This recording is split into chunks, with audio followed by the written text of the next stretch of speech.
Halo, selamat datang di channel Firman Nugroho. Kita di apa namanya ini Gio? Settingan baru. Studio baru. Rencananya kita mau ngobrol-ngobrol, sharing-sharing sama teman-teman yang mungkin bisa jadi inspirasi kita. Betul sekali. Dari mulai bisnis mungkin, terus mulai dunia kreativitas. Oke, dunia kreativitas, terus apa lagi? Kreativitas mana aja. Terus macam-macam. Intinya yang menginspirasi. Siapa tahu kan bisa jadi inspirasi teman-teman yang melihat dan mendengarkan. Ya, benar sekali. Jadi nggak harus yang sukses ya berarti ya? Nggak harus yang sukses. Yang baru berproses pun juga nggak masalah sebenarnya. Nggak masalah. Karena itu tadi kayaknya semua orang itu pasti punya cerita. Betul pasti sekali. punya cerita, pasti bisa untuk di-sharingkan. Mungkin ada pengalaman yang mirip-mirip nanti dari teman-teman, nanti bisa kayak gini tuh mengatasinya. Dan sebenarnya itu nggak harus, ya itu tadi, justru malah kita cari yang gagal. Ya, nanti jadi biar bisa buat patokan teman-teman kalau mau melangkah, ini gagal ini gagal, berarti coba cara lain. Daripada kita mencoba sendiri nanti kan gagal. Sudah ada yang riset betul. Kan gitu. Udah ada yang riset dan dia gagal, berarti kita coba alternatif yang lain.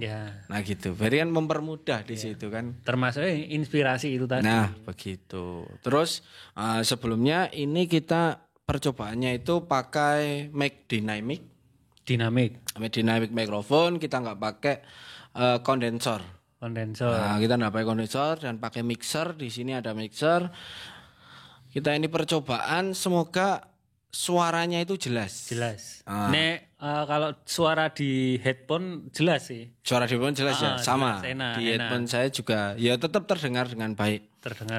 Nah, nanti semoga hasil kualitas yang kita rekam ini bisa menjadi sampel. Bisa menjadi sampel. Biar bisa direvisi. Biar bisa direvisi mana nanti yang kurang, mana nanti yang harus ditambahi, atau malah mana kelebihan. Kan gitu. Mana yang kelebihan kita kurangi kan gitu. Kita perekaman menggunakan mixer Yamaha MKXU E16 MKXU dengan disambungkan dengan ASD audio signal divider, direkam ke handphone Samsung berapa ini? J8. J8. Kalau dekat kayak gini ya jelas ya. Jelas. Suaranya tetap ngebas.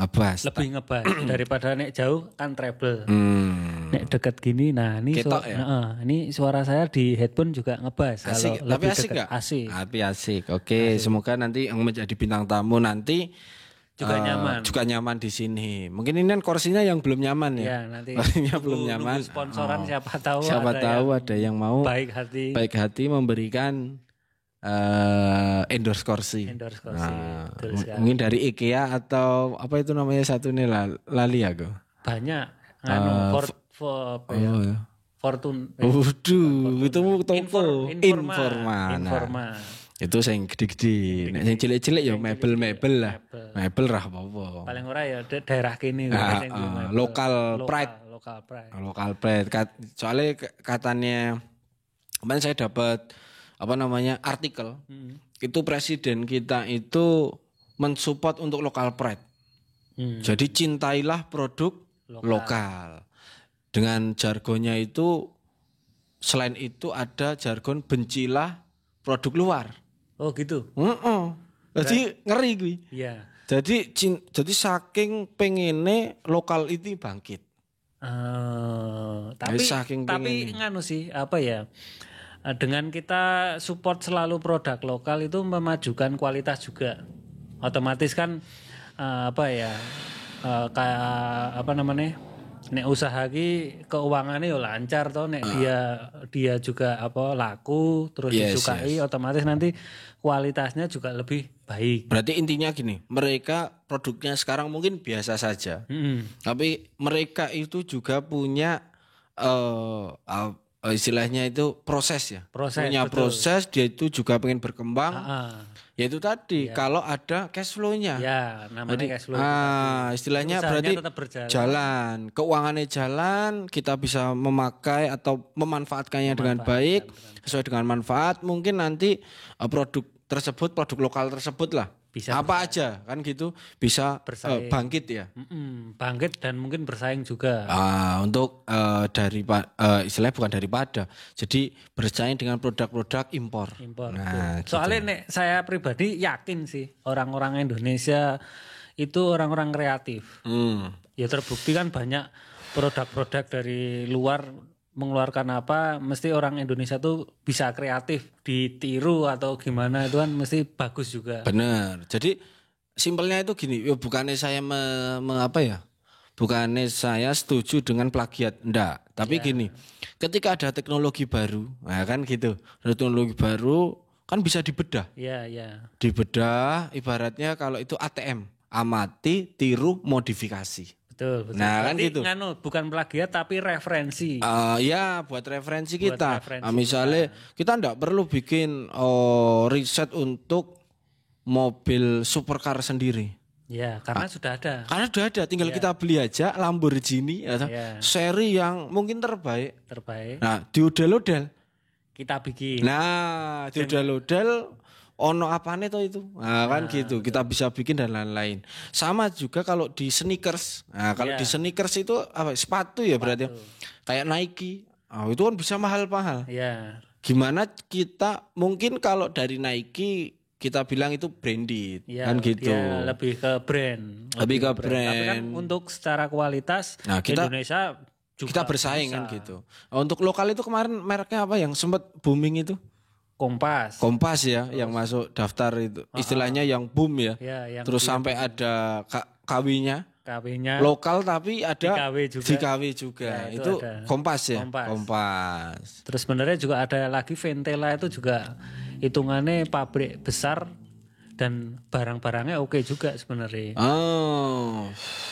Lebih harganya lebih terjangkau Ventela. Kualitasnya kalau menurut saya bagus Ventela juga. Oke. Tapi mungkin kalau Kompas kan dia udah apa ya, yang bikin sneakers naik di lokal itu kan memang Kompas. Mungkin makanya dia. Tapi kalau kita ngomongin sepatu ya, itu kan produk sepatu ya. Kalau produk sepatu itu sebenarnya dari dulu kita punya lokal. Ya kayak yang gede loh, kayak Bata itu lokal bukan?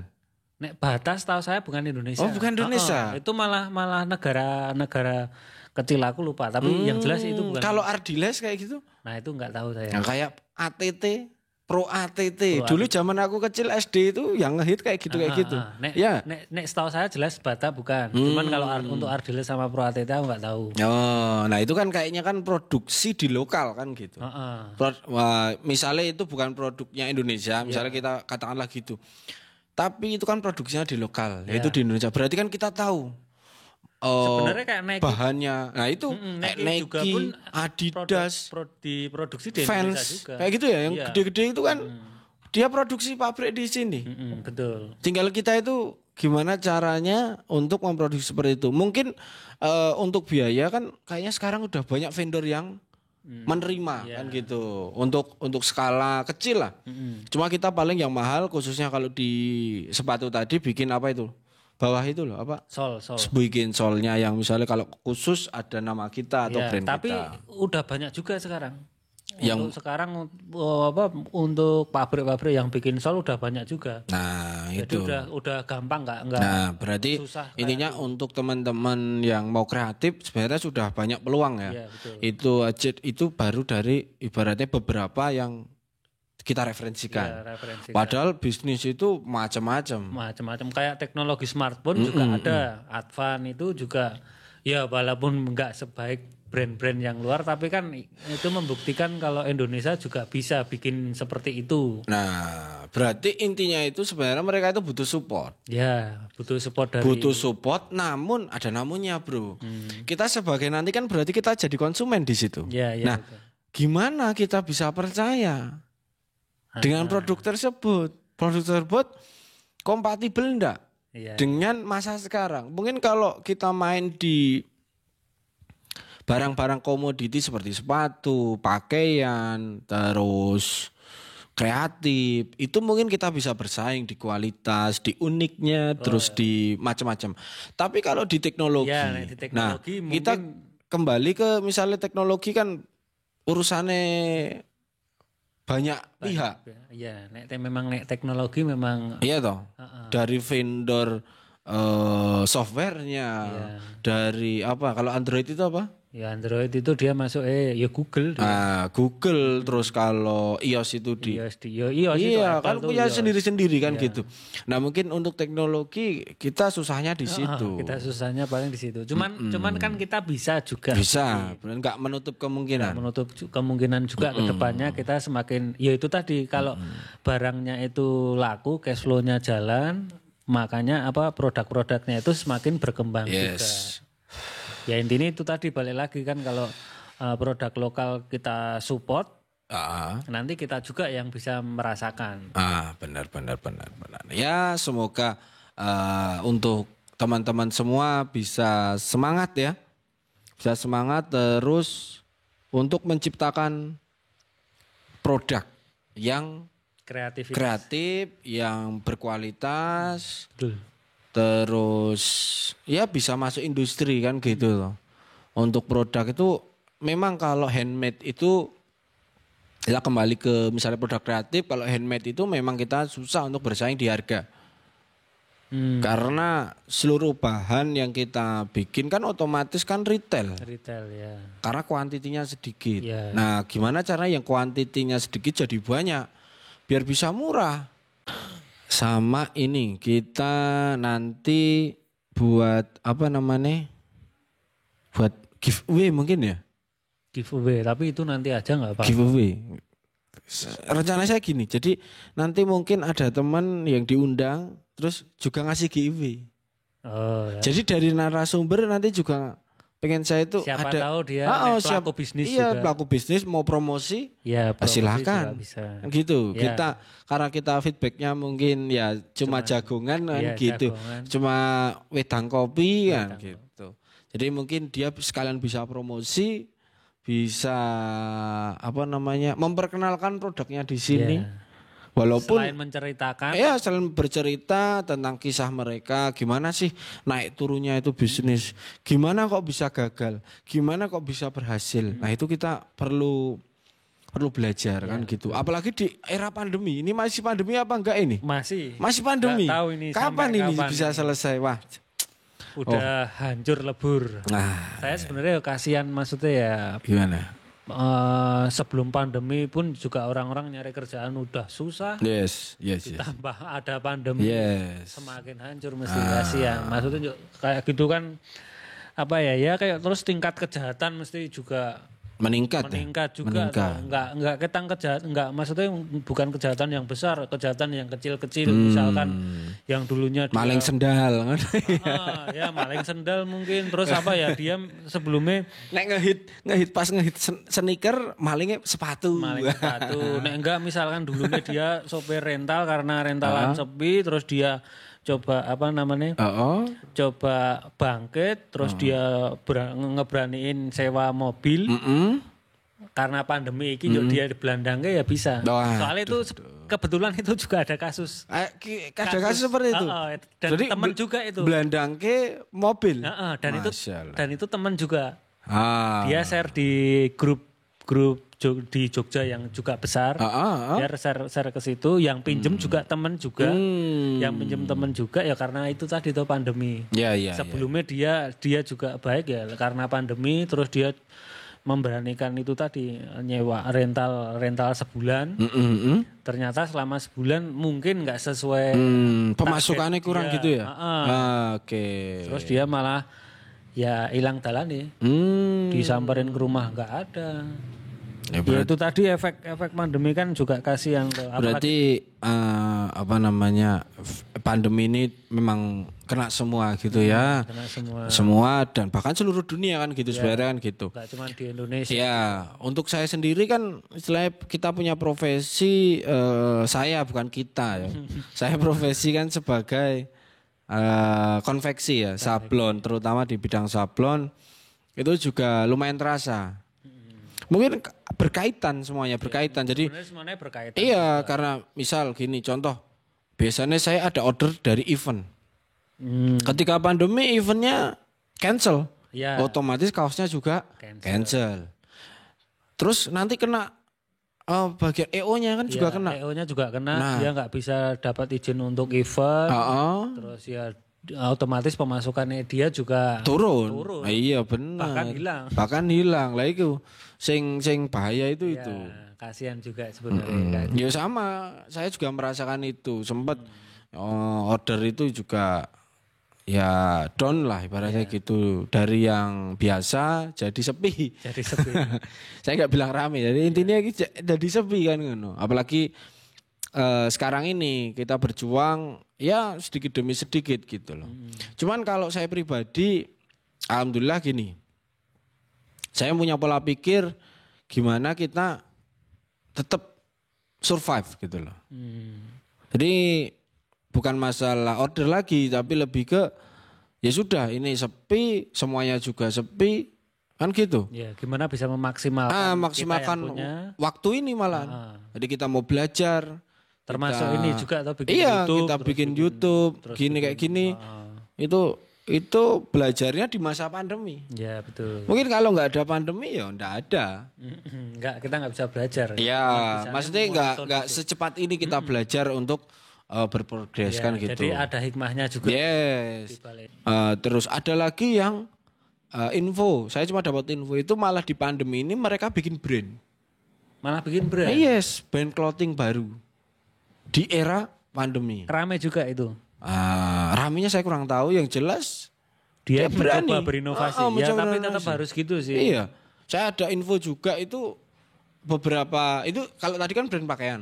Ada juga yang kemarin saya nonton itu dari YouTube juga, itu mereka buka brand makanan. Oh iya. Oh, nek makanan banyak. Iya, dia launching di besar itu. Dia launching di pandemi ini. Termasuk berani ya dia. Termasuk berani, dia buka gerainya gede loh. Iya, iya. Jadi enggak sekedar kecil loh itu. Wong dulu itu pas pandemi Pizza Hut aja tutup toh. Di Bali tutup. Terus teman-teman kita yang jadi karyawan di Pizza Hut Jogja aja kemarin dapat info mau dipulangkan kan gitu. Sekarang juga banyak yang jualan pizza di pinggir jalan 5.000. Nah, mungkin karena itu saya itu lebih ke gini. Memang untuk efek samping kan gitu. Efek samping dari Covid-nya itu dampak. Tapi saya lihatnya gini kalau untuk Pizza Hut ya. Untuk PH itu kerennya di sini. Mereka sekelas brand gede ya. Dunia loh, kelasnya dunia. Mereka mau masuk ke pinggir jalan. Ya, betul. Bagaimana caranya untuk survive? Ya. Jadi kan di sini poinnya itu. Ono wong usaha sing masih biasa aja. Tapi dia jaim. Jaim sok-sokan. Nah, oh ya. Paham. Berarti kan itu kita harus bisa membaca itu. Ya, betul. Gimana pola pikirnya mereka? Jadi sampai turun ke jalan. Gimana caranya si karyawan tetap bekerja. Tetap menghasilkan. Yes. Juga. Nah, daripada enggak sama sekali kan. Ya. Benar. Apalagi di masa kemarin kan darurat itu apa? PSBB ya? PSBB. PKPM apa? PKPM. Iya, PKPM. Nah, pokoknya intinya kan itu. Apalagi pas pembatasan itu kan. Pembatasan masyarakat skala besar itu. Nah, itu kan PSBB. Nah, intinya semua suruh tutup tuh. Iya. Kita ada waktu tertentu sampai jam segini. Sampai ada lockdown juga tuh. Kayak di Jakarta dan lain-lain. Nah, semua terdampak lah. Tapi pesan saya itu lebih ke gini. Saya punya pesan sendiri. Saya berpikirnya gini. Kita jangan berharap pandemi ini akan berakhir. Malah gitu. Jangan berharap pandemi ini akan berakhir. Karena kalau kita hanya berharap terus, nanti malah kita enggak punya persiapan. Iya. Jadi kita cuma berharap, ini tahun depan akan mesti serampung. Ternyata belum, gimana? Ya, betul. Jadi yang sebaiknya yang kita lakukan itu ya kita lakukan apa yang ada sekarang. apa yang kita bisa. Apa yang kita bisa di era pandemi ini lakukan ya. Lakukan. Betul. Jadi jangan berharap pandemi ini akan istilahnya pergi. Yo syukur kalau. Ya nek pergi syukur. Nek enggak. Paling enggak untuk kita sudah siap untuk fight di sini gitu loh. Jangan ngelokro lagi. Ya betul. Kan gitu. Oke ya, mungkin obrolan singkat ini bukan singkat lagi nih, udah berapa itu? Hampir setengah jam ini. 27 menit ini. Istimewa. Ini padahal baru percobaan ya. Percobaan aja sudah setengah jam. Apalagi kalau ketemu dengan narasumber yang mesti kan ngobrolnya semakin asik. Iya, semakin asik, semakin seru, semakin nguliknya semakin dalam. Oh lah. Semakin buat saya itu semangat, kan gitu. Semakin menginspirasi. Sama-sama menginspirasi. Iya. Buat kamu, buat tamu juga, buat teman-teman yang nonton. Intinya di sini kan sharing, berbagi cerita. Betul. Berbagi cerita. Kita juga belum ada sih judulnya ya nanti ya. Judulnya belum ketemu sih. Judul pokoknya belum. Sambil jalan. Oke, sambil jalan. Mungkin teman-teman ada usulan masukan kan bisa jadi toh. Bisa jadi. Jadi komen aja. Mau DM atau WhatsApp. Yes. Gimana lah gitu. Oke. Jadi intinya sih seperti awal tadi ini akan kita gunakan sebagai sampel. Terus kita gunakan sebagai revisi. Terus kita gunakan sebagai opening. Ya. Nah, ini opening. Nanti mungkin kita shoot dengan di suaranya saja. Jadi suaranya yang kita keluarkan nanti nggak usah pakai video. Lah kenapa? Ya biar asik aja kayak podcast itu kan yang di Spotify itu kan nggak ada. Gitu. Jadi kita biar nanti kita bisa full mendengarkan suaranya kayak gimana. Jadi nggak fokus pada visual. Ya berarti ini kita udah ketemu. Kita mau post ini di mana? Nah, misalnya tadi kita masih bingung. Ya enggak apa-apa, nanti kita post di Instagram atau YouTube enggak apa-apa. Kan ada. Ya. Yang penting dikasih visual tapi visual yang kayak thumbnail kayak gitu loh. Kayak gitu. Kan itu juga bisa. Ke Spotify juga enggak. Gitu. Sekalian jadi ya itu tadi opening tadi. Ya semoga nanti buat teman-teman ada saran dan kritik yang bisa membangun kita atau membantu kita untuk mengembangkan ini, mengembangkan ini biar suaranya lebih asik. Karena ini peralatan kita sementara memang simpel. Mungkin kalau ada yang udah duluan bisa ngasih masukan kan gitu, ada duluan. Terus topiknya apa, narasumbernya siapa. Ya, betul. Terus nanti mau gimananya saya persilakan untuk kritik saran-saran yang baik kan gitu. Sama-sama membangun. Buat teman-teman yang belum coba ikutan terjun juga bisa bikin juga toh. Siapa tahu obrolan yang bisa. Acak ini tadi bisa jadi masukan. Terus buat teman-teman berinovasi itu juga bisa. Oke. Intinya semoga bermanfaat. Oke, mungkin cukup sampai di sini aja ya. Siap. Semoga video yang kita rekam ini layak untuk kita posting, dipublish. Ya, gitu saja. Sampai jumpa di podcast atau apa ya? Ya sharing lah. Intinya gitu. Kita belum ada judul. Belum ada judulnya. Oke, gitu saja.